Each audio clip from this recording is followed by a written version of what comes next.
kita menunjukkan Allah Tuhan, Bapa Tuhan, Anak Tuhan, Roh Tuhan. Ada berapa Tuhan? Ya 3, tapi mereka memaksa 1. Kenapa? Itu tadi, kecerdasan dihilangkan, kemampuan berpikir cerdas itu dilenyapkan. Ya mau kayak mana? Kalau pemikiran dihilangkan, kecerdasan dihilangkan, kemampuan berpikir dilenyapkan, kayak mana kira-kira jadinya manusia seperti itu? Ya sama seperti kambing, mirip seperti, kenapa? Karena tidak ada pikiran lagi, pengetahuan sudah nggak ada, kecerdasan berpikir, kemampuan berpikir, ya, keadaan pengolahan data di dalam otak itu dihilangkan, menggiring, menahan pemikiran manusia dan menaklukkannya kepada Kristus. Itu dalil. Jadi ya orang mengajak orang lain menyembah kepada asbak rokok pun bisa, kalau pemikirannya dikebiri, pengetahuannya dimatikan, kemampuan berpikir cerdas itu kemudian dilenyapkan. Bisa asbak rokok disembah, bisa, kalau otak orang itu dibunuh. Nah, saya kira inilah yang terjadi, saudara-saudara sekalian. Sehingga jangan heran kalau mereka mengatakan Bapa Tuhan, Anak Tuhan, Roh juga Tuhan. Ada berapa Tuhan? 1. Nah, kenapa bisa mereka menjawab 1? Ya kan itu tadi, kecerdasan, kemampuan berpikir, bahkan ketinggian pengetahuan Tuhan aja dilumpuhkan. Nah, itu yang tertulis di dalam original teksnya ketika kita jujur menerjemahkan ke dalam bahasa Indonesia. Assalamualaikum Ustadz Juma. Waalaikum.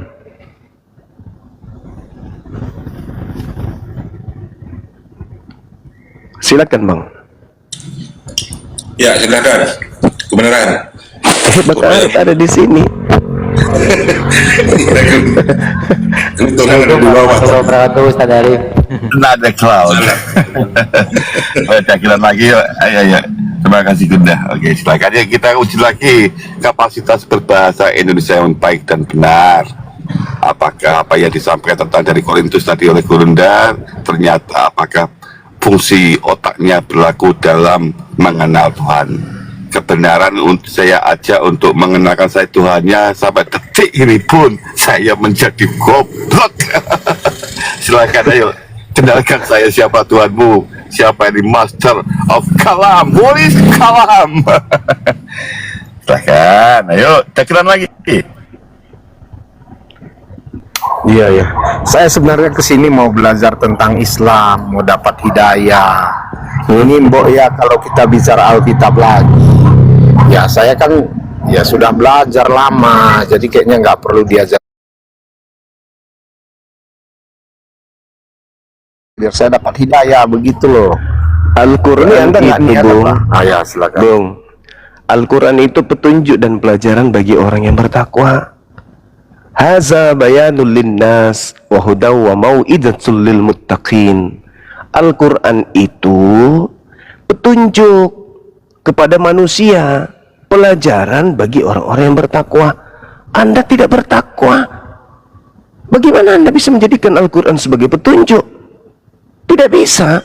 Al-Quran itu seibarat kata sebuah benda yang hanya bisa dikonsumsi, atau sebuah makanan yang hanya bisa dikonsumsi oleh orang-orang yang sudah siap untuk mengkonsumsi. Seperti kacang-kacangan, itu harus dikonsumsi oleh orang yang punya gigi. Kalau orang tidak punya gigi seperti bayi, itu belum bisa. Nah, inilah Al-Quran. Haza bayanul linnasi wa hudan wa mau'idatul lil muttaqin. Anda ingin belajar Quran? Ya, bertakwa dulu dong. Minimal kalau Anda ingin belajar Quran, ditanggalkan dulu konsep paganisme yang telah mendarah daging di benak saudara. Kenapa? Karena kalau masih melekat mendarah daging dalam diri saudara, agama saudara ini, lalu belajar, mengaku ingin belajar Islam, yang ada nanti Anda jatuhnya kepada mengolok-olok. Kenapa? Ketika Anda berbicara mengenai Islam, Anda menggunakan akal sehat. Ketika Anda berbicara mengenai Kristen, akal Anda mati. Jadi Anda kritik terhadap Islam, tapi Anda telan aja terhadap Kristen. Ini kekeliruan besar. Kalau Anda ingin belajar Quran, sekali lagi, Al-Quran itu hanya pelajaran bagi orang-orang yang bertakwa. Bertakwa itu apa? Takut kepada Tuhan pencipta langit dan bumi. Sementara Anda bukan orang yang takut kepada Tuhan. Anda adalah orang yang tepuk tangan dengan matinya Tuhan sendiri. Tepuk tangan, jingkrak-jingkrak, tepuk tangan untuk Tuhan. Jadi tidak cocok. Belum lagi dikatakan dalam Al-Quranul Karim, kitabun anzalnahu ilaika mubarakul liyadabbaru ayatihi wal yatazakkara ulul albab. Al-Quran diturunkan kepada baginda Rasul Muhammad yang penuh dengan berkah, supaya manusia menghayati ayat-ayatnya dan orang-orang berakal sehat mendapatkan pelajaran. Nah, sedangkan Anda masih dalam agama saudara. Tadi 1 Korintus 1:19, Anda diajarkan untuk tidak berakal sehat. 2 Korintus 10 nomor 5, Anda diajarkan untuk mematikan akal. Orang yang tak berakal, orang yang mematikan akal, sama seperti orang gila. Orang gila bisa nggak belajar Quran? Ya nggak bisa, Cahayu. Lawang waras dulu. Maksudnya waras itu gimana? Anda kan sudah dewasa, bukan bayi, anak-anak, kanak-kanak, remaja, dewasa. Enggak. Anda adalah remaja. Artinya pada saat Anda remaja belajar Islam, lawang tanggalkan dulu iman Anda yang sekarang. Lepaskan diri Anda dari agama yang mematikan akal itu. Baru masuk ke ranah Islam. Coba lihat orang-orang yang mu'allaf itu. Orang-orang mu'allaf itu adalah orang yang menggunakan akal sehat. Ulul albab. Mereka mendapatkan pelajaran karena mereka menggunakan akal untuk berpikir. Maka mereka meninggalkan agama. Kenapa Anda mu'alaf? Agama saya tidak masuk akal, Bang. Nah, itu baru. Tapi kalau Anda masih ada di bawah kubangan kerbau, habis itu Anda minta dibersihkan, ya nggak bisa, Bang. Sampai satu lautan kami gunakan untuk membersihkan diri Anda kalau Anda masih baring di kubangan kerbau, ya nggak bisa. Begitu juga ketika Anda merupakan botol yang tertutup rapat, kami lemparkan ke samudra, sekalipun setetes pun tak akan ada yang masuk. Anda hanya akan menjadikan olok-olokan itu, ajaran itu. Kenapa? Al-Quran hanya diperuntukkan bagi mereka yang berakal sehat. Itu Al-Quran. Waliyatazakkara ulul albab. Al-Quran hanya diperuntukkan kepada orang yang berakal sehat. Nah, sementara bagaimana Anda bisa mengatakan diri Anda berakal sehat? 3 Anda katakan 1, manusia Anda katakan Tuhan. Gimana ceritanya? Bisa nggak dikatakan sehat itu? Nggak bisa. Jadi solusinya gimana? Ya, pelajari dulu keyakinan Anda. Tanyakan kepada mereka yang netral. Mengajarkan Bible tanpa tendensi perpuluhan. Tidak untuk mengumpulkan banyak jemaat, ketenaran dan seterusnya. Bertanya, Bang Suma, bagaimana tanggapan saudara terkait dengan dalil di Bible seperti ini? Itu baru tanda-tanda orang yang mau menuju kepada Islam. Kalau datang-datang, saya ini kan sudah belajar Bible dan saya sudah paham. Sekarang yang saya tidak paham adalah Al-Quran. Kalau ente sudah paham Bible, tidak mungkin Anda masih Kristen. Justru karena Anda tidak paham Bible, Anda masih di Kristen. Sekali lagi, kalau Anda sudah paham Bible, mustahil Anda masih di Kristen. Anda masih di Kristen justru karena Anda masih buta dengan Bible. Camkan itu baik-baik. Oke? Jadi saya buka kelas untuk mengajar jemaat-jemaat gereja untuk belajar secara mandiri terkait dengan isi Bible itu sendiri. Ustaz Juma, Gitu. saya dapat kesimpulan. Berarti sekarang ini saya nggak boleh bertanya Qurannya. Oke, saya buka jam sekarang supaya Anda bertanya tentang Bible. Silakan. Bukan Izin tidak saya bisa. mau bertanya tentang Bible nih, kalau begitu. Ya, silakan saudara Karol. Ya, siapa bisa dua-duanya, siapa saja yang bisa menanggapi, saya mohon tanggapannya. Iya, silakan. Dalam Imamat 20 ayat 16, Imamat 20 ayat 16, bila seorang perempuan mendekati binatang, engkau harus membunuh perempuan itu. Nah, ini yang menarik, ini yang membingungkan juga ini. Dan binatang itu, berarti dua-duanya dibunbun. Nomor 18 ya, Bang? Mereka tertimpa atas mereka sendiri. Nah, bagaimana itu dijelaskan? Padahal itu hewannya tidak punya salah itu. Mengapa dibunbun juga? Iya. Bila seorang laki-laki tidur dengan seorang perempuan yang bercemar kainnya, artinya lagi haid, jadi ia menyingkapkan aurat perempuan itu dan membuka tutup lelehannya, sedang perempuan itu pun membiarkan tutup lelehan. Nomor 18 kan? Di sini imamat 20 nomor 16, dan juga ada yang sejalan semirip dengan itu, imamat 20 15. Oh ya, beda satu ayat ya. Kalau di 15 itu laki-laki bersetubuh dengan binatang. Kalau di 16 tadi barusan perempuannya.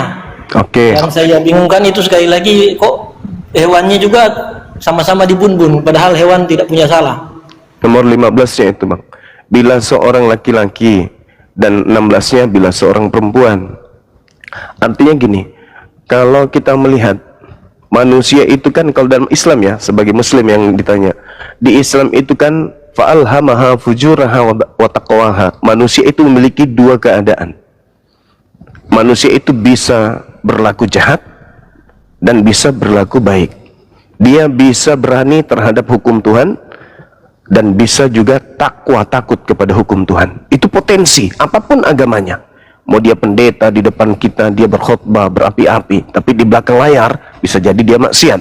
Begitu juga orang yang paham Islam, bisa dia berkhutbah, menceramai orang, menasihati, tapi di belakang bisa maksiat. Artinya bahwa fa'alhamaha fujuraha wa taqwaha ini terikat kepada seluruh manusia. Manusia itu bisa menjadi baik, manusia itu bisa menjadi jahat tanpa ada pembatasan waktu dan batasan akidah. Nah, sekarang dalil di dalam Islam ada perintah membunuh binatang dan juga manusia yang bersetubuh dengan binatang tersebut. Itu ada dalilnya. Kemudian di Imamat 20 itu juga ada perintah. Apa yang menyebabkan itu terjadi? Karena itu tadi, misalnya Pak Bom, ini misal Pak Ustaz Juma, sedikit Ustaz Juma, tolong terangkan di Islam di mana membun-bun hewan dan yang berkelamin ada dalam hewan hadis itu hadis sahih juga, hadis sahih yang menerangkan bahwa tunjukkan aja Ustaz Juma, sabar biar dulu, kita sabar berbicara dulu, lebih enak sabar, begitu ya. sabar. Tajam sekali Anda ke Islam. Itulah orang-orang tak berakal itu selalu tajam ke Islam, tapi dia nggak tahu kalau yang disembah itu adalah manusia. Jadi gini, ketika dikatakan bunuh, kenapa bisa dibunuh? Karena kalau ada orang bersetubuh dengan binatang, itu akan menjadi contoh bagi manusia yang lain. Kenapa? Itu tadi, fa'alhamaha, potensi untuk berlaku jahat itu ada pada setiap manusia.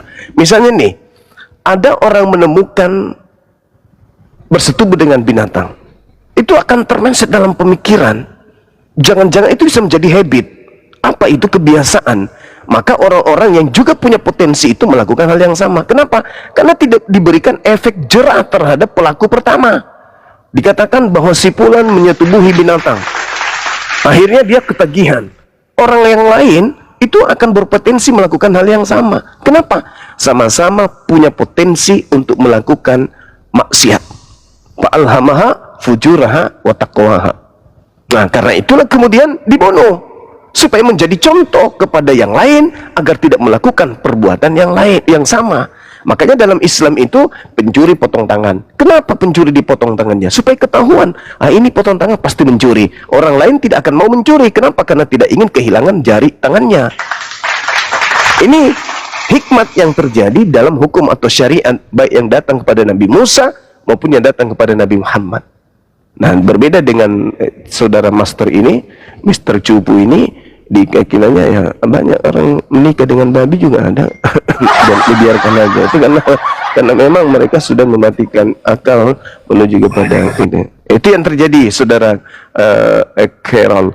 Jadi kalau misalnya dikatakan kenapa binatang itu dibunuh, karena sejatinya yang dituntut oleh pencipta langit dan bumi untuk beribadah itu hanya manusia, minal jinnati wan nas. Wa ma khalaqtul jinna wal insa illa liya'budu. Allah tidak menciptakan kemudian jin dan manusia kecuali hanya untuk beribadah. Jadi kita dicipta itu, Bang, untuk beribadah. Adapun yang lain, kita bisa nyanyi, kita bisa tidur, kita bisa bahagia bersama keluarga, tertawa, ke mall dan seterusnya. Itu hanya pelengkap supaya kita tidak bosan beribadah. Sebenarnya kita itu dicipta untuk beribadah tok. binatang-binatang itu pelengkap dalam prosesi kita beribadah. Yang diberikan perintah untuk beribadah itu kita manusia. Jadi ketika ada kemudian dikatakan bilang seorang laki-laki tidur dengan perempuan, dengan seorang binatang, maka kemudian bunuh, binatangnya juga dibunuh. Ya iya, supaya tidak menjadi contoh bagi yang lain. Mana tahu Master Kalam juga bisa nafsu sama kan? Kalau ada yang ini bisa jadi kan itu banyak terjadi. Begitu saudara kiram. Baik, terima kasih. Jadi dua-duanya memang dibun-bun, baik manusia maupun dilecehkannya. Nah, bagaimana Master Kalam? Apakah setuju juga dua-duanya dibun-bun, baik manusianya maupun hewan, atau cukup salah satu yang bersalah saja yang dibun-bun? Oke. Itu kalau yang Anda bawakan itu sebenarnya dalam perjanjian lama ya. Jadi tujuan perjanjian lama itu kan membimbing orang sampai pada datangnya Mesias. Jadi aturan dibuat sedemikian ketat. Ya pada waktu itu memang hukumannya seperti itu. Tapi kalau saya temukan di perjanjian baru, nggak ada yang mengatur itu. Hukum di perjanjian baru hanya dua. Yang pertama, mengasihi sesama manusia, dan yang pertama itu mengasihi Tuhan dan mengasihi sesama manusia. Hanya itu hukumnya. Selebihnya itu nanti penghakiman hanya dilakukan oleh Tuhan, bukan lagi oleh manusia. Jadi orang-orang akan dihukum nanti pada kedatangan Yesus yang kedua. Disitulah orang-orang itu akan dihakimi. Tapi saya menariknya tadi, saudara Juma ini mengatakan bahwa di Islam itu dibunuhnya binatang dan juga manusianya. Padahal saya temukan satu hadis bahwa tidak dikenakan. Pakai data Master Golor. Ya, sebentar. Oke. Nanti saya tampilkan ya. Ini lagi saya ambil nih. Jadi maksud saya di Islam itu yang benar itu nggak ada dibun-bun loh. Gitu, nggak ada di bun-bun. Yang ada dikatakan di hadis yang sahih bahwa itu tidak dikenakan hukum had. Bentar lagi saya tampilkan datanya ya. Jadi saudara Juma tadi saya nggak tahu apakah dia karena nggak mengerti Islam ataukah dia berusaha menyembunyikan. Ya dialah yang tahu, ya kan begitu. Jadi kalau yang saya lihat di Islam, gimana ini? Sabarlah, istighfar dulu saudara-saudara, istighfar ya. Jadi yang saya lihat tadi saudara Juma ini memang kurang mengerti tentang Al-Qurannya sendiri, makanya dia dari tadi berbicara Alkitab. Tapi itulah ya, kalau di kekristenan memang itu kalau di perjanjian baru tidak dihukum lagi, tidak dibun-bun, tidak ada ditegaskan bahwa itu akan dibun-bun. Seperti itu tidak ditegaskan lagi. Tetapi itu adalah orang yang berdosa karena tidak melakukannya dengan manusia. Karena dengan beristri dua aja di kekristenan tidak ada lagi yang gitu. melecehkan kalau soal gimana? Apakah dalam PB memang tidak ada lagi yang melecehkan atau membun-bun binatang, lalu tidak perlu ada hukuman, atau bagaimana tuh? Sudah bebas katanya kalau Master Kalam. Yang ada cuma kasih lagi. Jadi senjatanya dia bisa selipkan di pantat kambing, pantat kucing, pantat ayam. Itu tadi barusan katakan. Itu tidak berlaku lagi katanya. Nah, kalau orang bodoh yang berbicara, orang bahlul, biasanya itu bicara suatu suara yang keluar dari mulutnya itu tidak beda jauh dengan kentut yang keluar dari pantatnya. Islam mengajarkan di hadis riwayat Tirmizi 1455, Abu Daud 4464, Ibnu Majah 2564, apabila ada orang yang bersetubuh dengan hewan, maka orang itu harus dibunuh dan juga beserta hewannya. Itu fakta, itu real. Nah, di data yang lain, hadis menceritakan bahwa ketika ada orang bersetubuh dengan hewan itu tidak dihukum. Kenapa? Karena dalam konsepsi Islam, orang yang bersetubuh dengan binatang itu orang gila. Ada nggak hukuman bagi orang gila? Ya nggak ada. Jadi kalau ada dipiralkan kemudian ada pendeta mengkawinkan manusia dengan babi, berarti maaf itu orang gila. Yang mengkawinkan juga gila, kan gitu ya. Jadi saudara harus banyak belajar. Kalau di Islam kaidahnya walladzina hum li furujihim hafizun, orang-orang yang menjaga kemaluannya itu mewarisi surga Firdaus. Illa ala azwajihim aw ma malakat aymanuhum fa innahum ghairu malumin.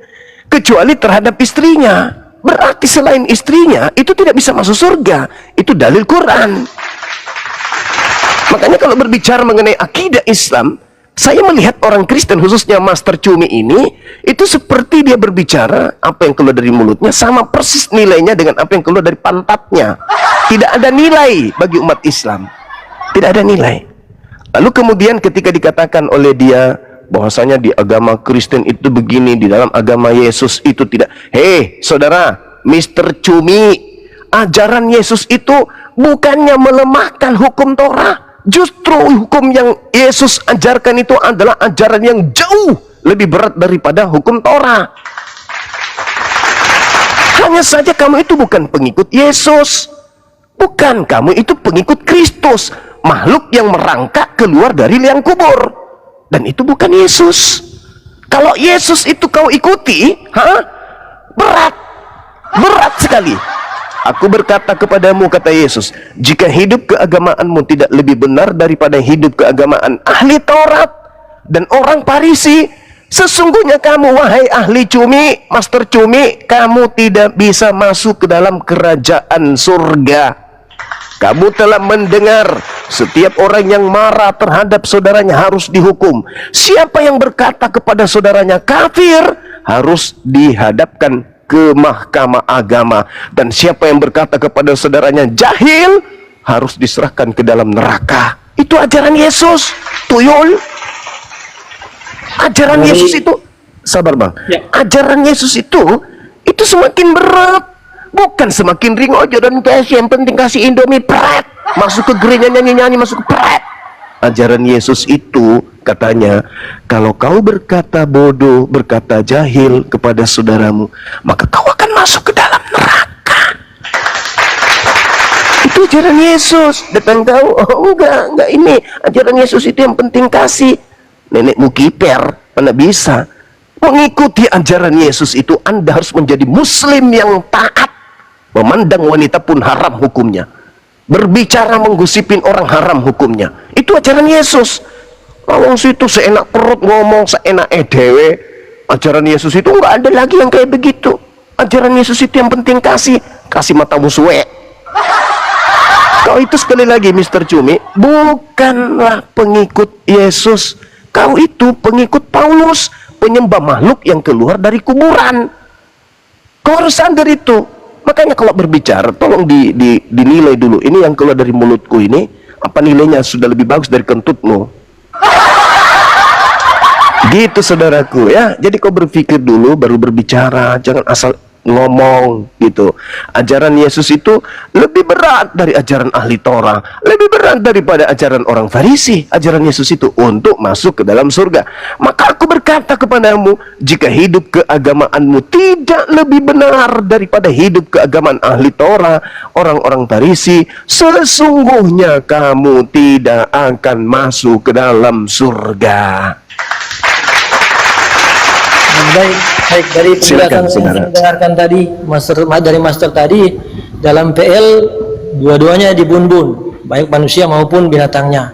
Kemudian dalam perjanjian baru tidak ada lagi hukum-hukuman lagi katanya tadi dalam penjelasan itu. Tetapi saya melihat faktanya tetap saja hewan itu, binatang itu tetap mengalami penghukuman, pembun-bunan ya. Bahkan tidak dilecehkan, tidak disalahkan, tidak ada salahnya juga, tetap ada pembun-bunan juga untuk mereka. Bagaimana tuh?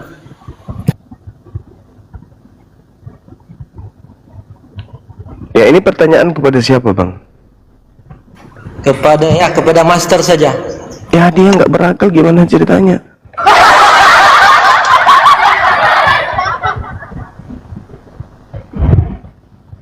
Loh, kalau dalam kaidah Islam itu lincah kali. Pas giliran agamanya ditanya, cumi.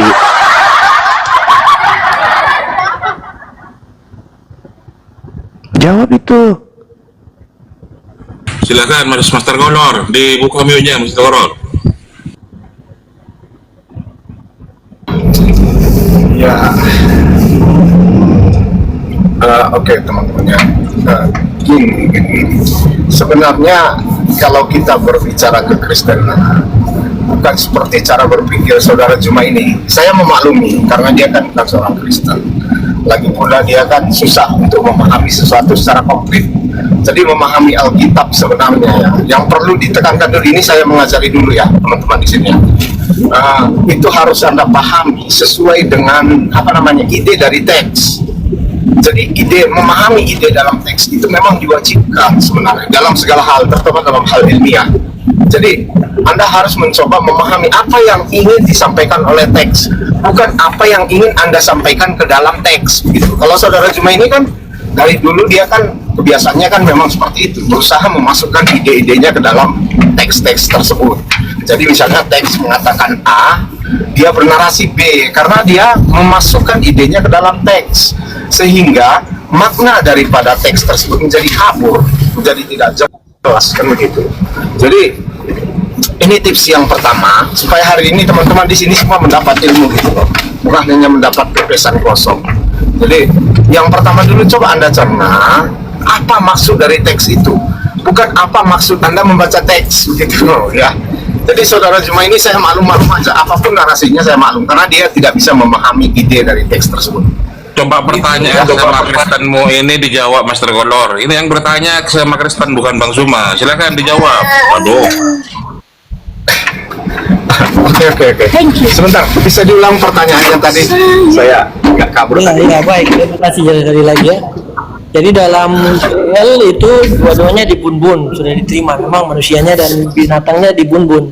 Kemudian di PB atau perjanjian baru dua-duanya malah bahkan dikatakan tadi tidak ada penghukuman. Tapi saya melihat fenomena bahwa di PB juga ya sekarang ini tetap saja itu binatangnya tetap dibun-bun juga. Walaupun bahkan tidak punya salah tetap aja dibun-bun. Ya kan sebenarnya fakta itu. Oke, saya potong sedikit ya Bang ya. Kalau di PB bukan tidak ada penghukuman. Tadi kan sudah saya katakan kalau di PB itu penghukuman nanti ketika kedatangan Yesus yang kedua kali. Apakah dia berbuat dosa atau tidak, kan begitu. Jadi seseorang yang beriman kepada Yesus sebenarnya dia nggak mungkin lagi berhubungan dengan binatang. Karena dengan dua istri aja dia tidak dibolehkan. Jadi secara logis itu udah pasti kena hukuman, udah pasti seorang pengikut Yesus nggak mungkin berhubungan dengan binatang, kan gitu. Jadi dengan manusia lain aja nggak boleh dibolehkan dua istri loh. Jadi gimana lagi dia berhubungan dengan binatang, itu secara logis. Nah gitu. Jadi di dalam perjanjian baru bukan tidak ada hukuman, ada hukuman, tapi yang menghukum bukan manusia. Kalau dalam Islam kan yang menghukum itu manusia kan, dibun-bunlah binatang katanya tadi. Padahal yang saya temukan di ayat lain itu tidak dikenakan hukum had. Itu juga sahih juga hadisnya gitu loh. Jadi kalau di kekristenan gitu tadi lah, itu tetap dihukum, tapi yang menghukum bukan manusia, yang menghukum itu Tuhan. Karena tidak ada manusia yang bisa menghukum manusia yang lainnya gitu. Yang menghukum itu ya cuma bisa Tuhan lah, sesuai dengan yang ada di Alkitab. Begitu, bukan tidak dihukum ya. Jadi saya bukan mengatakan itu tidak dihukum, itu dihukum, baik. Tetapi yang menghukumnya Tuhan gitu. Oke, baik, saya bisa pahami bahwa memang tidak ada apa kan, kalau sudah menerima Yesus ya jangan tentu tidak sampai pada melecehkan binatangnya juga. Tetapi faktanya kan sudah tadi saya katakan, saya sudah akui bahwa memang tidak ada hukuman bagi manusia dan juga memang manusianya tidak melakukan itu. Tetapi artinya juga kan hewannya tidak salah kan, tidak ada yang salah di situ karena manusia sudah tidak melakukannya, hewannya sudah tidak dilecehkan, hewannya juga sudah tidak salah. Tetapi faktanya kan, fenomenanya tetap aja kan ada tetap pembun-bunan. Walaupun tidak ada kesalahan, tetap ada kasarnya penghakiman, pembun-bunannya tetap ada. Dan kalau dikatakan nanti ketika Yesus datang baru ada penghakiman, saya tidak melihat itu ada penghakiman nanti menunggu beliau atau Yesus datang, tetapi faktanya sudah efeknya atau ya hukumannya sudah kita terasa juga sekarang, sudah ada sekarang. Walaupun Yesus belum datang, faktanya sudah ada. Kalau sudah itu tetap sudah. Kalau saya berbuat salah ya, efeknya bukan hanya yang berbuat salah, malah yang mendapatkan efek tertentu ya, bukan hanya efek langsung Tuhan yang hukum, tapi efeknya ya efek kausalitas banyak lah, efek kausalitasnya. Dan ini kan dalam arti tertentu juga satu bentuk hukuman juga, walau bukan secara langsung dari Tuhan. Saudara Carol minta izin. Jadi saudara Mr. Cumi ini berbicara sama seperti kentut yang keluar dari pantatnya, nggak ada nilai kalau dia berbicara. Anda mengatakan di Kristen ini bla bla bla bla. Yesus, sekali lagi saya katakan, Yesus mengatakan jika engkau tidak lebih sempurna, tidak lebih baik, tidak lebih benar dari ahli Taurat, kamu tidak akan masuk ke dalam surga, titik. Terkait dengan persinahan, baik itu dengan manusia, baik itu dengan binatang, Yesus memberikan ketetapan yang sangat-sangat berat. Matius 5 itu loh, kitab Anda sendiri Anda nggak paham. Anda mengerti apa yang tertulis seperti bangsa memberikannya, matamu suwe. Yesus sendiri yang menerangkan, aku berkata kepadamu, jangan berzina, sebagaimana firman yang mengatakan jangan berzina. Tetapi aku berkata kepadamu, setiap orang yang memandang perempuan serta menginginkannya, sudah pasti bagimu, jika satu dari anggota tubuhmu itu binasa, daripada tubuhmu dengan utuh dicampakkan ke dalam neraka. Maka apa yang terjadi? Matamu dicongkel. Apalagi sampai menyetubuhi binatang, tuyul. Orang memandang saja, kata Yesus, memandang wanita itu, dan kau menginginkan di dalam hatimu, matamu kudu ditusuk masuk, biar matamu itu suwe, asal kau tahu. Itu ajaran Yesus. Jadi jika engkau ingin masuk surga, kata Yesus, memandang perempuan, mata lu kudu dicongkel, tuyul. Makanya saya katakan kau itu bukan pengikut Yesus. Kenapa? Karena kau tidak buta, sedangkan setiap hari kau telan liur melihat wanita. Kau itu cuma mengatasnamakan Yesus Kristen, itu pengikut Kristus. Iya, betul kalau itu Kristen Kristus. Kristus yang mana? Kalau Kristen itu pengikut Yesus, sudah banyak mata yang tercongkel, sudah banyak tangan kalian itu buntung. Tapi karena kalian bukan pengikut Yesus anak Maria, kalian punya mata masih utuh. Meskipun setiap saat, jangankan melihat memandang wanita, berzina pun itu kerjaanmu. Yesus sendiri mengatakan, aku berkata kepadamu, jika hidup keberagamaanmu tidak lebih baik daripada hidup keagamaan ahli Taurat dan orang Farisi, sesungguhnya kamu tidak akan masuk ke dalam kerajaan surga. Apa hidup yang lebih baik itu? Kalau di dalam perjanjian lama ada perintah jangan berzina, itu belum apa-apa, kata Yesus. Hidup yang lebih baik, hidup yang lebih benar, menjadi syarat masuk surga adalah setiap orang yang memandang perempuan serta menginginkannya sudah berzina dengan dia di dalam hatinya. Maka cungkil matamu. Kamu sudah lakukan itu? Hah? Pernah nggak kau memandang wanita dan kau bernafsu melihatnya? Pernah. Dicungkil nggak matamu? Enggak. Berarti lu bukan pengikut Yesus. Berarti lu nggak bisa masuk surga.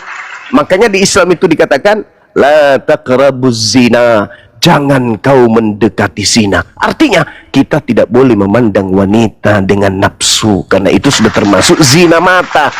Lebih Islam, ajaran Yesus itu lebih ke Islam.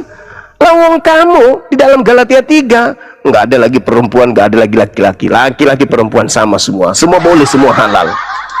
Jadi saudara Mister, kau harus tahu, kata Yesus itu tidak gampang. Untuk menjadi pengikutnya syaratnya sangat berat. Jangan kau pikir, oh di Kristen itu, di ajaran Yesus itu nggak ada lagi ajaran kasih pret mata musuh. Yesusnya mengatakan, maka sesungguhnya kamu tidak akan masuk ke dalam kerajaan surga jika hidup keagamaanmu tidak lebih baik dari ahli Taurat. Kalau ahli Taurat diperintah jangan berzina, ajaranku bukan itu saja, tetapi setiap manusia yang memandang wanita dan menginginkan dalam hatinya, maka matanya harus dicungkil. Matamu sudah dicungkil belum? Belum. Kau pernah nggak melihat wanita dan kau jatuh cinta dan kau suka, kau bernafsu? Pernah bang, bahkan setiap hari kau nonton bokep kan? Kata Yesus, matamu itu sebenarnya sudah habis. Matamu dua-duanya sudah dicungkil, mata kakimu sudah dicungkil, bahkan mata pencarianmu harus dihilangkan. Itu ajaran Yesus. Jika mau masuk surga, Jangan seenak perut kau mengatakan, enggak, yang penting kasih. Matamu suwe. Yesus yang mengatakan, jika hidup keagamaanmu tidak lebih baik. Jadi kalau kamu melakukan satu tindakan yang mendekati perempuan, kau bernafsu, kau lihat kambing, kau bernafsu, sampai kau menyetubuhi kambing, kau harus dibunuh. Minimal tanganmu itu dipotong, ucokmu itu harus dihilangkan, biji sekarmu itu harus diganti dengan balon. Jangan berzina. Tetapi aku, Yesus, berkata kepadamu, setiap orang yang memandang perempuan dan menginginkannya sudah berzina dengan dia di dalam hatinya. Maka jika matamu yang kanan menyesatkan engkau, cungkillah dan buanglah itu. Nanti saya katakan Kristen itu pengikut Yesus. Nanti saya percaya kalau Kristen itu adalah penghuni surga kalau setiap saya berjalan dan melihat orang ibadah di gereja, begitu bubar gereja, yang keluar orang buta matanya semua pakai tongkat. Kenapa? Karena kita melihat banyak orang yang di gereja pakai rok pendek, pakai celana pendek, dan pahanya mulus meskipun sedikit agak berbulu, dan mata laki-lakinya pasti jelalata melihat. Maka kata Yesus, cungkil. Saya katakan kalau saya sudah menemukan jemaat gereja keluar pada pakai tongkat karena matanya dicungkil, baru saya katakan, nah ini baru pengikut Yesus. Paham sampai sini? Anak bau, bagaimana mau paham mau pengikut Paulus? Oke, silakan diambil alih.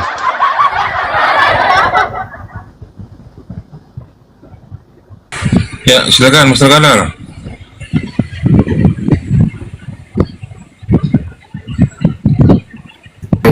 Ini saudara semua ini memang agak lain sih ya, kalau saya bisa bilang agak lain. Jadi cara memahami Alkitabnya agak lain. Dan dia tidak bisa memahami apa yang orang katakan. Kan saya katakan kan, mengambil dua istri aja itu sudah salah dalam Kristen, apalagi mengawini binatang. Cuma di dalam Kristen itu hukumannya bukan dari manusia, tetapi lebih pada nanti pada hari penghakiman, bahwa manusia itu akan mendapat. Cungkillah matamu, cungkillah dan buanglah itu, karena lebih baik bagimu jika satu dari anggota tubuhmu binasa daripada tubuhmu itu dicampakkan. Itu apa? Kalau perintah cungkil mata itu apa maksudnya? Saudara Juma, biar saya terangkan di situ. Yang itu yang cungkil mata itu maksudnya apa? Oke. Jadi ucapan Yesus itu kan tercantum dalam, kalau nggak salah ya, Matius 5 ya, Matius 5 ayat 29 sampai 30, kan begitu. Jadi itu perintah cungkil mata itu maksudnya apa? Sama. Mata rohani. Ya sama. Enggak perlu. Mata rohani. Tadi di situ tidak dimaksudkan secara harafiah. Jadi kalau masalah generasi. Jadi cungkil mata rohani. Ini Juma, kamu mau nggak saya ajari? Itu maksudnya mata rohani atau gimana? Cungkil rohani. Makanya dengarkan dulu saya ngomong. Ya, saya bertanya, di situ tidak boleh diartikan secara harafiah. Jadi maksudmu apa? Maksudmu apa? Jadi begini. Itu perintah mencungkil itu maksudnya apa? Dimaksudkan di situ untuk menekankan pentingnya menjauhi dosa. Iya, kalau ada orang memandang wanita dan menginginkan di dalam hatinya, menurut Yesus diapain matanya?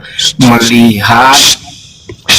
Menurut Yesus ketika ada laki-laki memandang wanita, wih, jangan kau bicara sendiri. Menurut Yesus, kalau memandang wanita dan menginginkan wanita itu, bernafsu dia memandang wanita itu, menurut Yesus matanya diapain? Disiram air ketuban kuda? Masa? Nggak begitu dalilnya. Mencungkil ya, terus kenapa? Maksud kamu berarti dicungkil, beneran dicungkil kan? Oh ya, berarti maksud kamu itu dicungkil beneran. Iya, jadi menurut kamu apa? Oke, biar saya terangkan kalau kamu tanya. Menurut kamu saya, apa?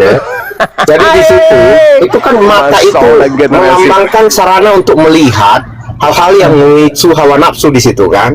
Terus kalau ada orang laki-laki, menurut Yesus jangan berzina. Tetapi aku berkata kepadamu, barang siapa yang berzina ketika ia memandang wanita dan menginginkan dalam hatinya, maka matanya diapain? Matanya diapain menurut Yesus? Matanya diapain? Disiram cat, disiram tinta cumi. Masa Yesusnya perintahkan cungkil. Makanya aku bilang kalian itu bukan pengikut. Hei, kau itu bukan pengikut Yesus. Yesus itu mengajarkan hal berat. Bukan seenak perutmu, dengan matinya Yesus dia telah membatalkan hukum Taurat. Pret, matamu suwe. Yesus mengajarkan jika matamu mengajarkan engkau memandang wanita dan engkau menginginkan dalam hatimu, maka cungkil biji mata kau itu, cungkil. Makanya saya katakan, kalau Kristen itu pengikut Yesus, maka setiap hari kita akan melihat orang dipapa pakai tongkat keluar dari gereja. Ajaran Yesus itu berat sekali ajaran Yesus itu. Dan itu menjadi syarat untuk masuk surga. Sesungguhnya jika hidup keberagamaanmu tidak lebih baik, tidak lebih benar daripada hidup keberagamaan ahli Taurat, orang Farisi, maka engkau tidak akan bisa masuk surga. Makanya ajaran Yesus itu hilang sudah. Tak ada lagi ajaran Yesus itu. Yang ada ajaran Paulus. Yang kau anut itu ajaran Paulus, bukan ajaran Yesus. Kalau ajaran Yesus yang kau anut, kau udah pakai tongkat, matamu itu dua-duanya udah dicungkil. Kalau biji matamu itu 100, sudah 100 biji matamu dicungkil. Karena tiap hari kau nonton wanita-wanita yang berselebaran kesana kemari, baik di HP-mu juga ada. Itu ajaran Yesus. Jadi kalian itu bukan pengikutnya. Paham? Masih mau bilang, nah itu mata rohani, itu kan tidak bisa dipahami. Hai, masolang generasi. Ajaran Yesus lagi-lagi ingin dihancurkan. Ini Paulus Junior. Di situ dikatakan, aku berkata kepadamu, cungkil. Jika mata kananmu menyesatkan engkau, cungkillah dan buanglah itu, karena lebih baik bagimu jika satu dari anggota tubuhmu binasa daripada tubuhmu dengan utuh dicampakkan ke dalam neraka. Kau harus mencontoh saudara Sutejo, karena dia makan makanan haram milik tetangga, giginya dicabut. Dia cabut semua giginya mengikuti perintah Yesus. Masa kok ngomong kok yang kasar-kasar sekali-sekali, mangganya tetangga jatuh, diambilnya tanpa izin. Wah, ketagihan dilempar. Namanya pendakwah itu Sutejo merasa malu dan ingin hidup seperti yang diajarkan Yesus. Maka Sutejo mencabut giginya satu-satu. Coba, itu baru pengikut Yesus. Lah kamu melihat perempuan, kamu mengingini, malah sampai kepada tingkat berzina, matamu masih utuh, bukan pengikut. Contoh isi Tejo ini, iya kan? Mulutnya sudah metik, dia nggak pakai gigi lagi. Oke, silakan Anda terangkan bagaimana hidup kekal menurut Yesus syarat menjadi penghuni surga yang agamanya lebih benar daripada ahli Taurat itu seperti apa terkait dengan berzina ini? Coba, ayo.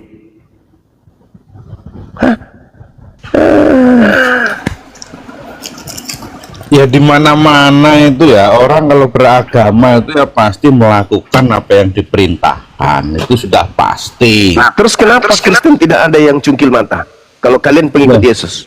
Ya tidak mungkin, perintah itu dalam arti perintah itu kan yang berkenan. Kalau masalah hal-hal cungkil mencungkil itu kan ya tidak dewasa, tidak relevan lah itu. Lo berarti Yesus salah.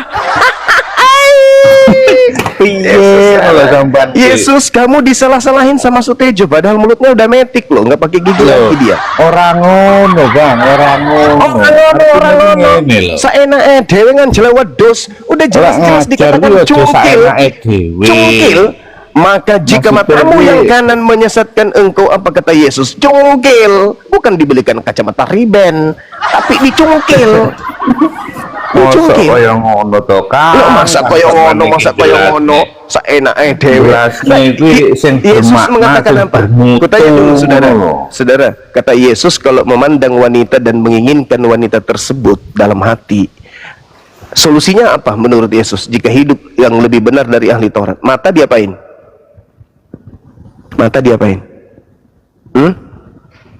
Katanya percaya Yesus, katanya pengikut Yesus. Mana buktinya?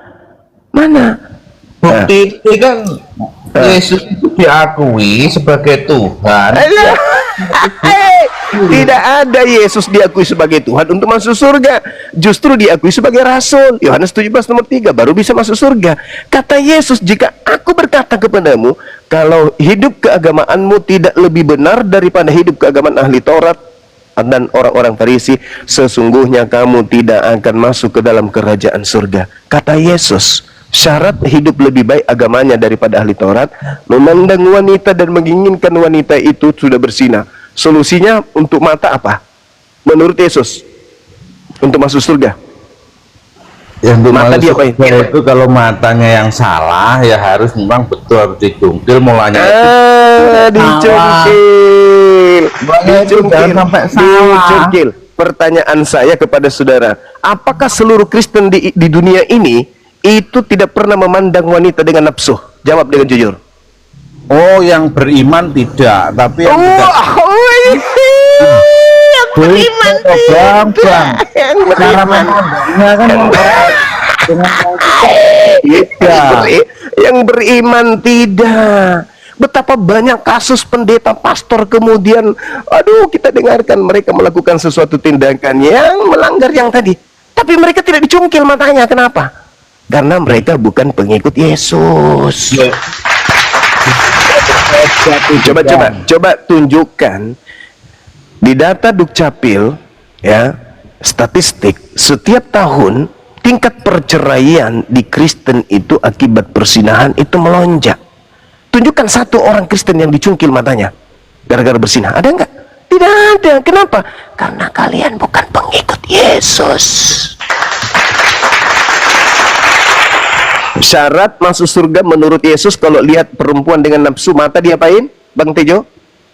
Dicungkil itu. Dicungkil. Jangan sampai. Dicungkil. Pertanyaan saya kepada saudara Sutejo,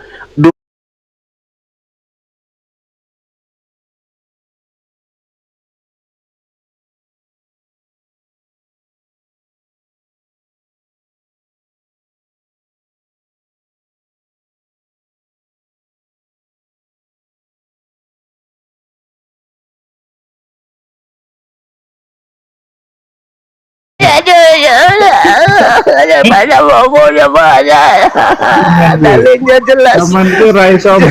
Aku berkata kepadamu, setiap orang yang memandang perempuan serta menginginkannya, setiap orang yang memandang perempuan serta menginginkannya, maka dia telah berzina dalam hatinya. Pertanyaan saya, apakah Anda cuma meraba-raba tanpa melihat calon bini? Dengan cinta, Bang. Ya, urusanmu. Mana ada orang menginginkan kalau bukan karena cinta? Pertanyaan saya, apakah ente menilai calon bini ente dengan mata atau langsung meraba-raba? Oh, ini agak lancip, ini sedikit-sedikit agak-agak panjang lonjong gini. Anda hanya meraba-raba atau melalui pandangan? Ya melalui pandangan, cuma mata Anda tercungkil nggak? Anda cungkil nggak mata Anda? Tapi kan tidak ada nafsu untuk membuat sekarang pertanyaannya bukan nafsu atau tidak nafsu, menginginkan. Anda menginginkan dia jadi istri Anda? Nah, kalau menginginkan itu disahkan. Sekarang mata Anda cungkil nggak? Ya tidak, karena tidak. Berarti Anda bukan pengikut Yesus. Makanya di Islam itu ada yang disebut ta'aruf. Ta'aruf aja. Jangan sampai kamu memandangnya nafsu, ta'aruf aja. Itu lebih kena ajaran Yesus. Lawang kamu mengatakan, kamu melihat wanitamu, ya nafsu nggak? Ya nafsu. Nggak mungkin kau menikahi istrimu kalau kau tidak nafsu. Oleh karena itu, matamu gimana? Kamu malah cabut gigi. Harusnya matamu yang kau cabut, bukan gigimu, kawan. Mana Bang Zuma, ini tuh bukan nafsu, itu cinta, Bang. Oh, cinta. Kalau tidak nafsu tak ada malam pertama, Cak Ayu. Saudara, kalau tidak ada nafsu, tidak ada malam pertama. Itu karena nafsu. Maka kasih sayang. Kasih sayang lagi berubah lagi. Kasih sayang. Dalilnya memang berat ajaran Yesus itu. Makanya saya katakan kalian itu bukan pengikutnya. Kalian itu pengikut Paulus. Ajaran Yesus itu berat. Ajaran Yesus itu sama seperti ajaran Kristen. La taqrabuz zina. haram hukumnya pacaran. Nggak bisa. Di Islam itu jelas itu. Tapi di Islam tak ada perintah cungkil mata. Yang ada Yesus. Kalau di Islam itu bertobat.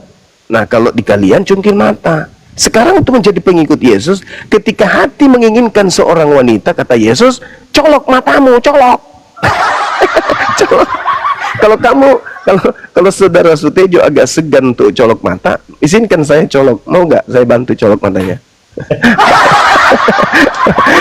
Makanya saya katakan, saudaraku, kalian itu bukan pengikutnya. Kalau saya melihat di gereja pada pakai tongkat semua keluar, baru kebanyakan, wah ini pengikut Yesus yang benar. Ini penganut agama yang lebih benar daripada ahli Taurat. Tapi faktanya, habis 1 kantong bahkan 2 kilo liur kau telan ketika kau masuk di tempatmu. Kenapa? Rata-rata wanitanya itu pakai rok pendek. Sampai-sampai gigi ikut tertelan. Lihat anak gadisnya orang pura-pura duduk di belakang. Saya Tejo maju di depan dong. Enggak bang, biar aku di belakang aja Pak Pendeta. Ngapain? Menjaga sampai jangan sampai ada yang bikin kacau. Padahal lirik paha. Suatu ketika dia melihat paha doang, dia lihat. Begitu dia sudah hampir 1 jam dalam tempat ibadah, dia tidak perhatikan mukanya. Begitu balik ternyata bom-bom. Pahanya yang dilihat putih. Ternyata bom-bom pakai wig biru. Itulah celakanya. Jadi saya katakan kepada saudara, Masa aku ceramah berkata kepadamu, jika hidup keagamaanmu tidak lebih benar daripada hidup keagamaan ahli Taurat dan orang Farisi, sesungguhnya kamu tidak akan masuk ke dalam kerajaan surga. Itu kata siapa? Kata Yesus. Syarat untuk menjadi penghuni surga apa? Beragama. Yang kedua, agamanya harus lebih baik, lebih benar dari ahli Taurat dan orang Farisi. Apakah Kristen mempraktekkan? Nehi-nehi merica ketum berjahe. Tidak.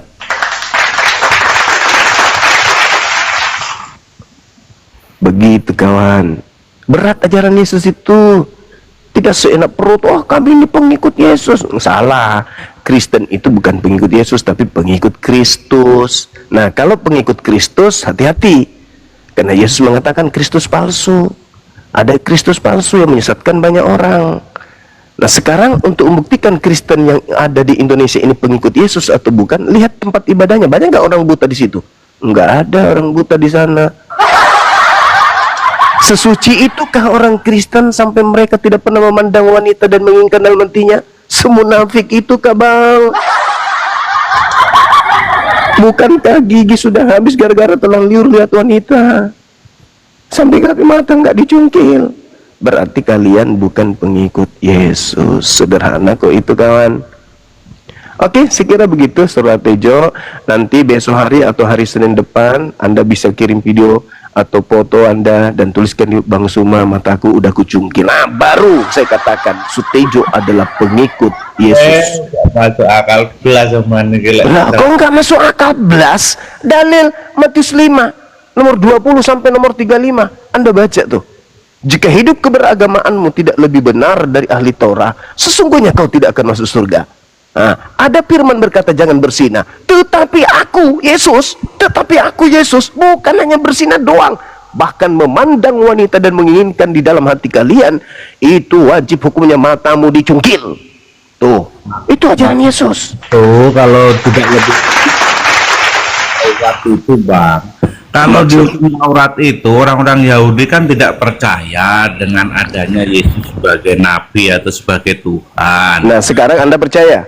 Yesus itu mengakui bahwa Yesus dan Tuhan itu adalah satu. Nah, nggak ada urusan dengan itu. Itu lari ke Athena lagi kita itu. Athena, Krishna dan Brahma itu adalah satu. Itu lari ke Athena lagi kita. Jangan ke situ dulu. Ajaran Yesus dulu. Jangan Anda sepelekan ajaran Yesus itu. Anda kalau ingin menjadi pengikut Kristus, mata Anda dulu yang dicungkil. Ya ora iso maca terusan, kok iso ya dilarang karo pemerintah lek ngono kuwi. Piye? Ajaran Yesusnya mana lebih taat Anda kepada Yesus atau kepada pemerintah? Ya kepada dua-duanya toh. Oh, pada dua-duanya, wah, dua-duanya kok gitu. Gitu, Mas. apa yang menjadi ajaran pemerintah, ketaatan itu juga ketaatan dari Mana ada, kan pemerintah justru memberikan undang-undang agar setiap pemeluk agama menjalankan ajaran agamanya masing-masing. Ente udah jalankan nggak cungkil mata? ya itu penyesatan kalau begitu. Berarti Anda menuduh Yesus penyesatan. Wah, ogedan. Yesus kok dibilang penyesat dia tuh, mas ente yang bukan pengikutnya, makanya ente tidak taat kepada Yesus, malah Yesus bilang penyesat. Cungkil sebelah aja, Bas. Enggak, Bang Suma yang kurang memahami. Kok aku pula yang kurang memahami? Anda dikagetkan. Kenapa? Ajaran Yesus itu memang berat. Makanya Nabi Muhammad datang kemudian menjelaskan, menghalalkan sebagian yang telah diharamkan. Itu ajaran Yesus. Nabi Muhammad yang menjelaskan itu, dan memang betul. Tapi dalam kondisi tertentu, jika engkau ingin masuk surga, kata Yesus, wajib hukumnya engkau hidup lebih benar daripada ahli Taurat.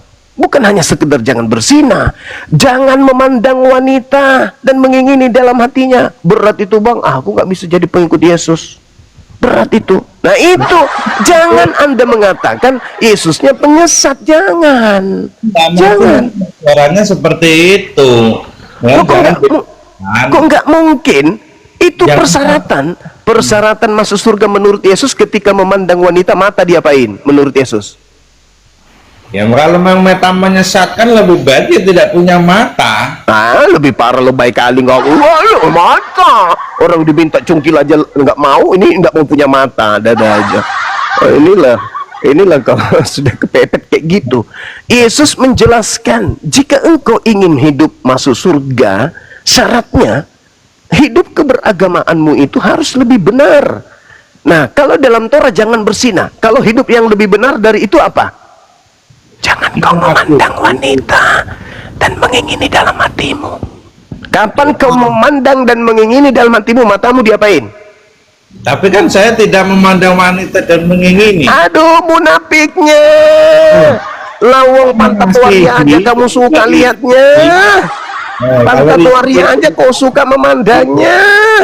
Oh, mubasir boros sekali bahasamu. Sutejo yang pantat kambing aja lihat nafsu melihatnya. Wah. Ada laki-laki tidak nafsu lihat wanita, ini penyakit ini, penyakit. Penyakit. Saya melihat ujung jari wanita aja aku nafsu loh, Bang. Itu saking indahnya wanita itu. Saking wanita. Imanmu lemah berarti. Oh, justru karena banyak ujian, kata Paulus, Roma 5 nomor 20, di mana dosa semakin bertambah banyak, di situ kasih karunia melimpah-limpah. Makanya setiap kali saya melihat wanita, yang ada dalam hati saya itu astagfirullahaladzim. Astagfirullah ya Allah ya Karim. Lindungi hamba ini dari maksiat ya Allah. Akhirnya saya menghindarkan diri dari sono. Kamu memandang wanita malah nolan liur ikut giginya tertelan. Gimana ceritanya? Ajaran Yesusnya kan jelas tuh. Ajaran Yesusnya, bila mana engkau memandang wanita dan mengingini dalam hatimu, matamu diapain? Ya, siram kecap. Mana ada? Tapi kan ini tidak mengingini. Pakai kacamata riben, mana ada? Di Skapang. Matamu diapain menurut Yesus? Kalau kamu memandang wanita dan menginginkan di dalam hatimu, matamu diapain menurut Yesus? Kalau mau masuk surga, mata diapain? Disalahkan, itu disalahkan. Mata diapain kalau mau masuk surga menurut Yesus? Mata diapain? Disalahkan. Setuju. Inilah bukti kalau saudara bukan pengikut Yesus. Kata Tuhan nih, saudara, ternyata di mana-mana pengikut Yesus. Begitu besar kasih karunia Tuhan akan dunia ini, sehingga Dia menganugerahkan hambanya yang tunggal. Barang siapa yang percaya kepada Yesus tidak binasa. Anda percaya nggak kepada Yesus?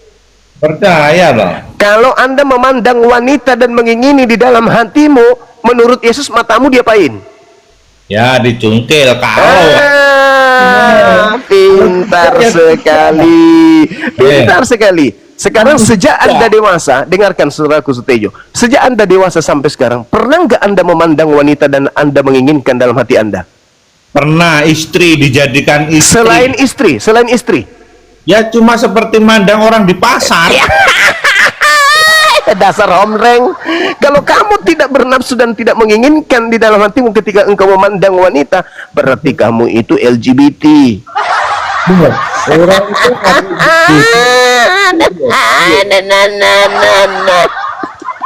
LGBT ternyata sukanya ke wanita, selain wanita. Kami umat Islam ketika memandang wanita pasti ada rasa kagum, tertarik, pingin sebagai seorang laki-laki, pingin gitu loh. Solusinya apa bagi kami? Istighfar, astagfirullahaladzim. Solusi lah, kalau kamu solusinya, kalau kau pengikut Yesus, mata diapain? Mata diapain?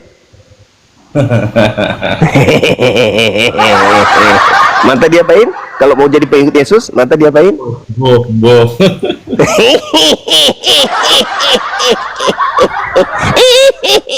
Berat itu, Bang. Jadi jangan pernah mengaku pengikut Yesus. Berat. Pengikut Paulus, ya, Efesus 2 nomor 15, dengan matinya Yesus Kristus dia telah membatalkan segala perintah yang ada dalam hukum Torah dan segala apa yang perintah yang ada di dalamnya. Itu. Nah, menjadi pengikut Paulus, Galatia 5 nomor 1, kamu sudah dibebaskan, kamu tidak lagi diatur, kamu sudah dimerdekakan dan dibebaskan dari penghambaan.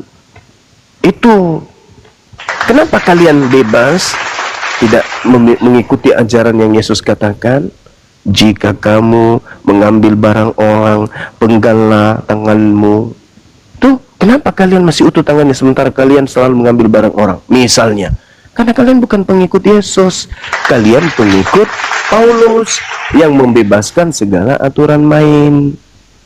Kalian bukan lagi hamba Tuhan, kata Yesus, kata Paulus, tapi kalian adalah anak Tuhan, bahkan pewaris surga. Pengikut Paulus podo ae, sementing dua agama, dua perilaku sing apik. Wah, wong edan. Iki mah wong edan. Ya kebane wong ora duwe agama loh. Lah Yesus sendiri mengatakan hidup keagamaan harus lebih baik, lebih benar dari ahli Torah. Gimana?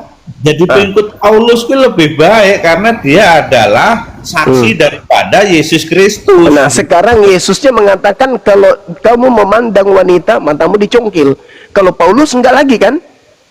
Ya oleh memandang toh enggak apa-apa, Bang. Wah, memandang toh, lu pikir kamu enggak punya otak?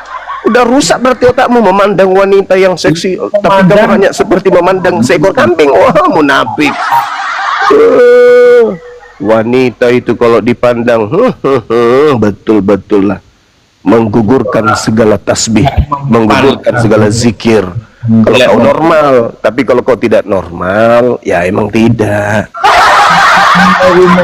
Kenapa Adam jatuh? Bukan iblis, bukan iblis, bukan iblis yang menjatuhkan Adam. Yang menjatuhkan Adam adalah istrinya.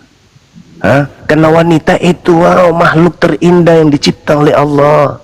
Itulah wanita yang suaranya aja bisa membuat kita hancur lebur tanpa iman. Gerakan jemari-jemarinya aja wanita itu bisa membuat dompet kosong, asal kau tahu. Itu kalau kau normal. Tapi kalau kau tidak normal, kau mengatakan aku memandangnya biasa-biasa saja, pret. Kau harus periksa diri itu. Orang pulang kerja capek-capek disapa sama wanita, ayah kerja apa hari ini di kantor? Langsung kuat, Bang, langsung otot menegang semua, keras badan ini jadinya. Kalau kamu memandang wanita tak ada naluri seperti itu, hati-hati, lu udah mulai impoten berarti. Udah kena penyakit ejakulasi dini ente ini. Makanya wanita itu harus dijaga baik-baik. Wanita itu harus dibungkus rapi. Wanita itu derajatnya itu sama wanita dengan laki-laki. Allah haula wala quwata illa billah. Udah mulai terbuka Sutejo ini. Aduh, ternyata sama wanita dengan laki-laki di matanya. Ya Allah ya Karim.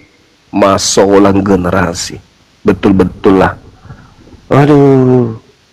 Memandang laki-laki dan memandang perempuan katanya sama. Tejo.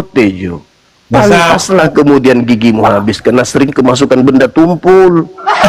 Aduh.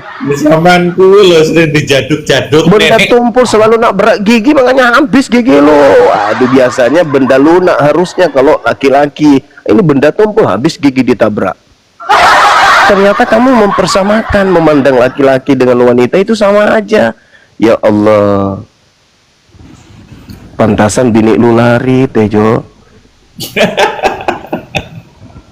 Apa temen kepian sing di api-api mengawake dhewe tok. Itu wis dadi umum itu. Cocok. Mana Aduh. diri yang lain. Bahaya. Jadi saya simpulkan saudara Tejo, nanti kami umat Islam percaya kalau Kristen itu pengikut Yesus, kalau kalian ke gereja itu sudah pakai tongkat,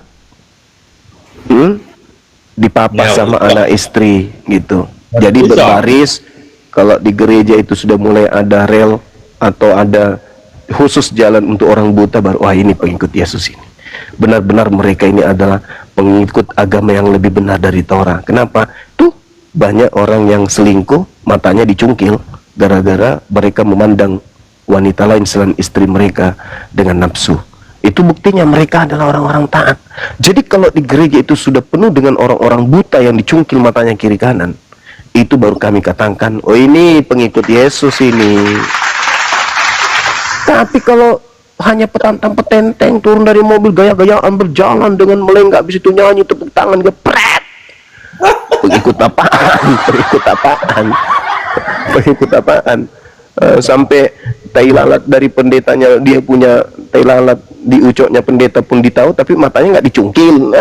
Berarti bukan pengikut. Bukan pengikut. Intinya, andaikan saja Kristen itu adalah pengikut Yesus, maka orang yang murtad dari Islam ke Kristen adalah orang yang siap matanya dicungkil. Lu kenapa murtad? Gue mau mata gue dicungkil, bang. Kenapa? Aku selalu tertarik dengan wanita. Makanya kalau jadi pengikut Yesus, mata kita dicungkil. Makanya aku murtad biar mataku ini nggak ada. Justru murtad karena karena wanita. Matanya nggak dicungkil. Piye to, mas? Dengan wanita dikejar cuma wanita, terbuat yang lain dong. Hidup kekal. Ini sederhana aja, makanya untuk menjadi pengikut Yesus itu berat, aku bilang. Tidak gampang. Hanya gara-gara dibaptis dalam nama Yesus, oh jadi pengikut. Bukan begitu kata Yesus. Hidup keberagamaan itu harus lebih baik, lebih benar dari ahli Torah. Solusinya cuma di Islam, gak ada yang lain. Gak ada yang lain. Hanya itu. Tak ada yang lain. La ikraha fiddin, tanda paksaan. Kenapa? Karena di Islam itu udah jelas. Kalau Anda kemudian melihat wanita, itu zina mata. Anda mendengarkan orang menggosip cerita-cerita, itu zina kuping, telinga. Gak boleh. La taqrabu zina, jangan kau mendekati hal-hal seperti itu. Dilarang. Solusinya kalau sampai jatuh pada keadaan itu, apa? Bertobat. Itu solusinya. Nah, kalau di ajaran Yesus berat. Cungkil. Cungkilnya jurus memasukkan telunjuk kepada mata. Ketepak, nggak masuk. Keluar.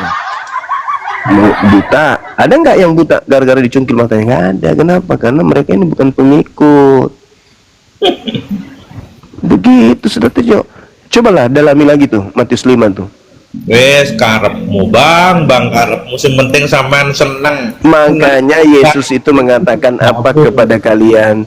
Aku tidak mengenal kalian. Kalian adalah pembuat kejahatan. Aku tidak mengenal kalian. Kenapa bisa demikian? Iya, karena kalian bukan pengikut.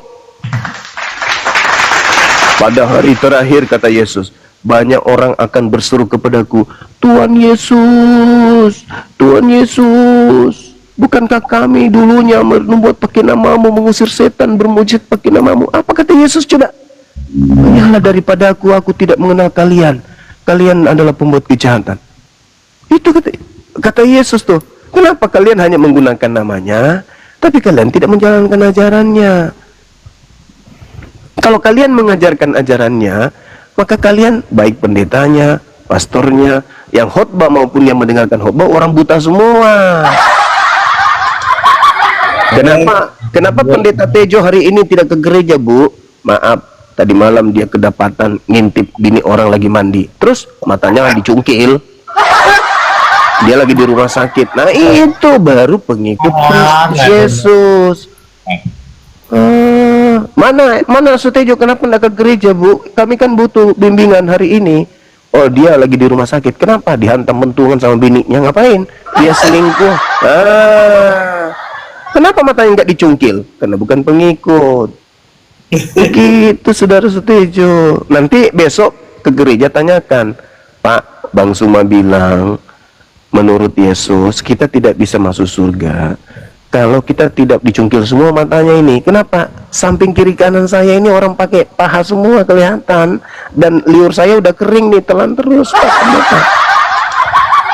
Ini gimana nih wanita-wanita kiri kanan ini? Suruh keluar dulu. Aku terganggu, aku nggak bisa melihat. Suruh keluar, suruh pakai sarung dulu, pakai mukena dulu dia, tutup aurat semua baru masuk ke sini.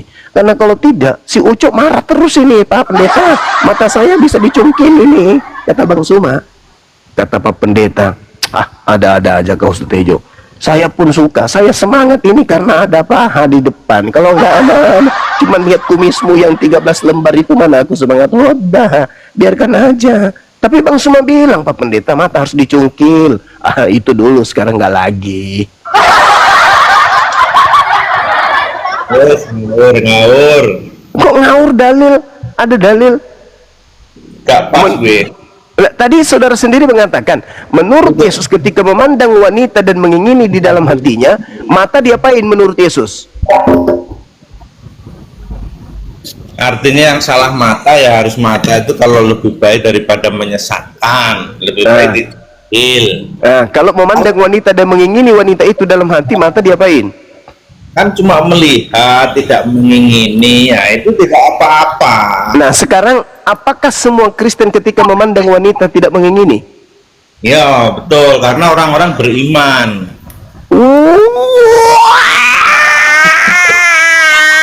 Setan alas, kampret. Pagi Zuma, Bagi-bagi.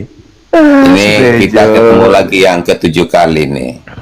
Oh, saya lupa. 6 kali kita berdiskusi. Kamu Lupa saya, nggak lupa, sanggup lupa. menjawab pertanyaan saya, kamu kick saya. Lupa. Apakah Saya kamu lupa mau kick karena saya lagi sekarang? terlalu banyak pasien yang saya hadapi 24 jam itu. Ya. Pasien saya banyak. Saya tidak tahu Anda pasien yang mana. Anda juga saya tidak ada daftar namanya siapa gitu. Kita diskusi yang pertama di depan 3.000 orang. Kita mau debat tentang konsep ketuhanan. Oh iya. Kamu nggak sanggup. Oh iya. Ya, terus yang kedua, saya bertanya kenapa kamu kick saya. Kamu berkata karena saya belum punya ilmu. Oke, sekarang ini pertemuan yang ke-7 kali. Sampai dihitung Kira-kira lah. kalau kita diskusi lagi, Sampai apakah dihitung. kamu akan kick saya lagi?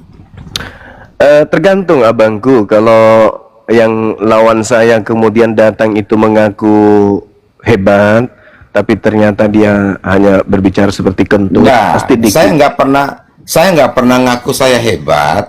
Bukan Ya, seperti Anda yang tadi Anda berkuar untuk mengatakan Anda menentang sanggup semua katanya. pendeta Nggak sanggup se-Indonesia. katanya. Nggak, katanya tadi saya nggak sanggup kan gitu sampai ngekik gitu Enggak, kan. saya juga nggak tahu karena waktu itu Berarti ada gangguan saya ada nggak pernah gangguan. mengatakan something Ada gangguan, berarti ada gangguan antara apa yang keluar diri dari saya mulut seperti Anda itu apa. tidak sinkron dengan isi kepala gitu. Biasanya begitu. Tetapi Oke, yang kita terakhir ini aja, nggak usah kita- curhat aja bang. Gini, Angkat tema bro, terkait dengan konsep yang- ketuhanan bisa. Oke. Bisa, oke. Menurut kamu, gini ya Suma ya. Iya. Di dunia ini ada jutaan Tuhan. Dan yang pasti Tuhan yang benar itu hanya ada satu Tuhan yang benar. Iya, betul sekali. Oke. Makanya saya ulang lagi nih. Kita bicara di luar Kristen dan Islam dulu. Oke. Karena boleh. Kristen dan Islam datang itu di setelah tahun Masehi ini. Ya. Menurut kamu, Hmm. Tuhan yang benar itu yang disembah oleh siapa? Loh, tadi katanya keluar dari Islam dan Kristen, gimana ini? Iya. Artinya, ini kan di luar Islam dan Kristen ini. Ya, Ini menurut terus kamu. Anda mau Rujukan Tuhan yang benar itu yang disembah oleh siapa? Supaya baik. kita bisa ikuti, oh ini Tuhan yang benar. Karena di Oke. dunia ini ada jutaan Tuhan. Rujukan Baik. Tuhan yang benar itu disembah oleh siapa? Bisa kita mulai? Oke, saya silakan Oke. kamu jawab. Oke. Bismillahirrahmanirrahim. Kalau berbicara mengenai Tuhan, Islam diajarkan kemudian melalui ajaran Saya kan baginda. bilang, jangan bicara di luar Islam dan Kristen. Ya, saya harus berbicara berdasarkan itu. Kan Lah. Anda bertanya. Anggap saja Islam dan Kristen ini belum ada. Tunggu dulu. Anda Nah, berbicara. ini tanda-tanda kamu mau kick saya nih, karena ini diulangi lagi ini. Hmm. Saya sudah bilang. Ini kan Anda berbicara bicara di mengenai luar konsep Kristen Tuhan. dan Islam. Menurut Iya, kamu, betul sekali. Betul. berarti Anda Berbicara- sebenarnya nggak paham bahasa Indonesia nih. Saya kan mau membahas tentang konsep ketuhanan. Oke, tetapi jangan pakai Al-Quran. Saya juga nggak akan pakai Oke. Alkitab ya. Oke. Ya. Jadi Tuhan yang benar itu adalah Tuhan yang diperkenalkan oleh para nabi di luar Islam, seperti Nabi Ibrahim, Nabi Musa. Tuhan yang benar itu adalah Tuhan yang mereka sembah. Tuhan yang Bagus. mereka sembah itu adalah pencipta alam semesta yang tidak serupa dengan makhluk, tidak serupa dengan manusia. Itu Tuhan, tidak serupa dengan apapun. Itu Tuhan yang disembah oleh di luar Islam, yaitu orang-orang Yahudi. Oke? Orang Yahudi menyembah laisa kamislihi syai', yang tidak serupa dengan apapun. Bukan manusia dan bukan anak manusia. Itu, saudaraku. Nah, sekarang Anda menuhankan siapa di luar Kristen? Oke, baik. Jadi hari ini kok saya lihat otakmu cerdas ya, mulai terbuka nih ya. Karena kemarin-kemarin ini masih di pembahasan yang sama, Anda tidak bicarakan ini. Oke, mungkin karena saya sudah pernah kasih clue-nya. Jadi Anda juga mulai terbuka nih. Baik, berarti saya sepakat dengan Anda hari ini. Jangan sepakat. Anda harus Iya. menunjukkan Tuhan Anda dulu. Jangan sepakat. Ini Iya. Tuhan saya gimana sih? Karena Teman-teman, memakai- kita barusan Anda mendengarkan. memakai- Kita barusan mendengarkan dia ikut-ikutan kan, teman-teman. Dia mulai ikut-ikutan dia. Padahal sembahan dia adalah makhluk yang keluar dari kuburan yang diperkenalkan oleh orang-orang Athena. Ya, jadi gak enak.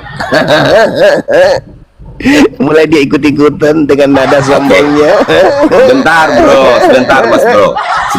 Sekarang Anda jelaskan dulu konsep ketuhanan saudara yang Anda sembah itu di luar agama Islam, di luar agama Kristen. Ayo. Oke. Ikut-ikutan, wah gimana? Jadi karena ini juga yang saya sampaikan kepada Anda waktu kita terakhir kali diskusi, Aduh, sehingga cuman kamu kick curhat saya. doang. Cuman Sudah narasikan aja King Dom konsep ketuhanan Tuhanmu, versi Anda itu Tuhanmu apa? yang mana? Tuhanmu yang Udah, mana? jangan di-mute. Oke, baik. Tuhanmu Saya yang langsung mana? aja straight to the point ya. Ya. Jadi Tuhan yang benar itu adalah Tuhan yang sembah oleh Abraham, Ishak dan Yakub. Ya dan para ikut-ikutan. Ya.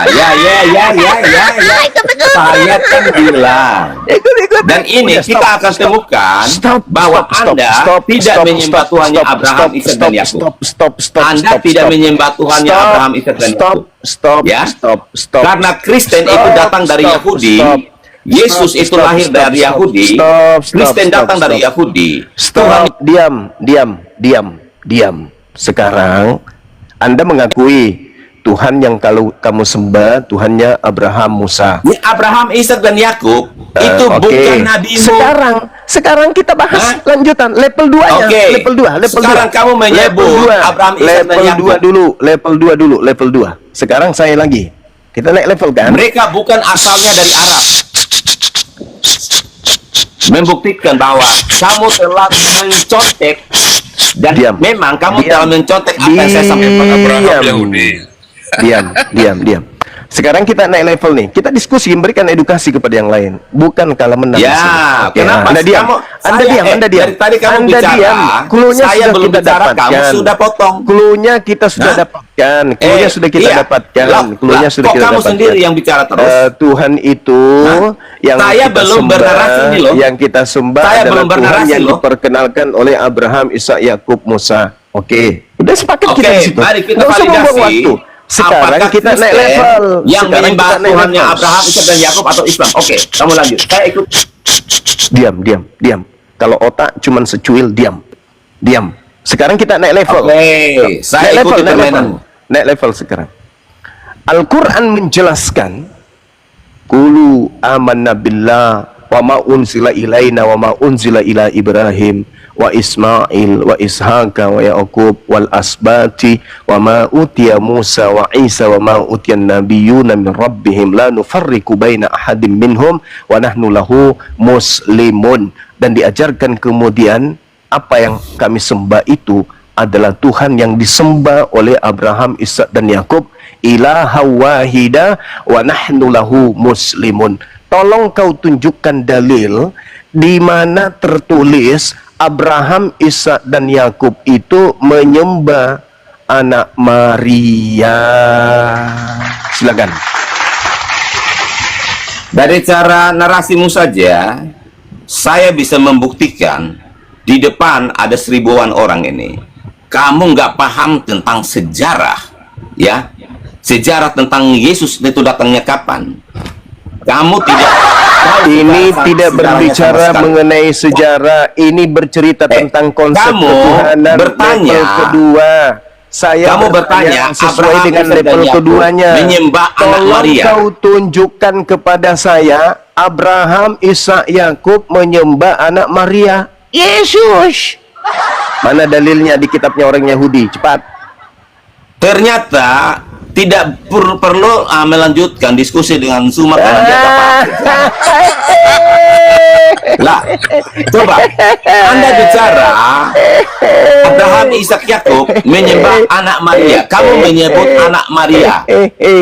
Qulu Apakah Maria sudah melahirkan Yesus sebelum Abraham dan Ishak dan Yakub? Makanya kamu ini hanya congor aja gede. Wa Ishak wa Yaqub wal Sementara Quran sendiri berkata bahwa jalur kenabian itu dari Abraham, Ishak, dan Yakub. Wa ma utiyan nabiyyuna min rabbihim la nufarriqu Ternyata modalnya cuma semua ini hanya wa nahnu lahu muslimun. berkoar-koar tapi nggak paham Wa sejarah. in amanu Malu-maluin aja kamu ini cuma Islam.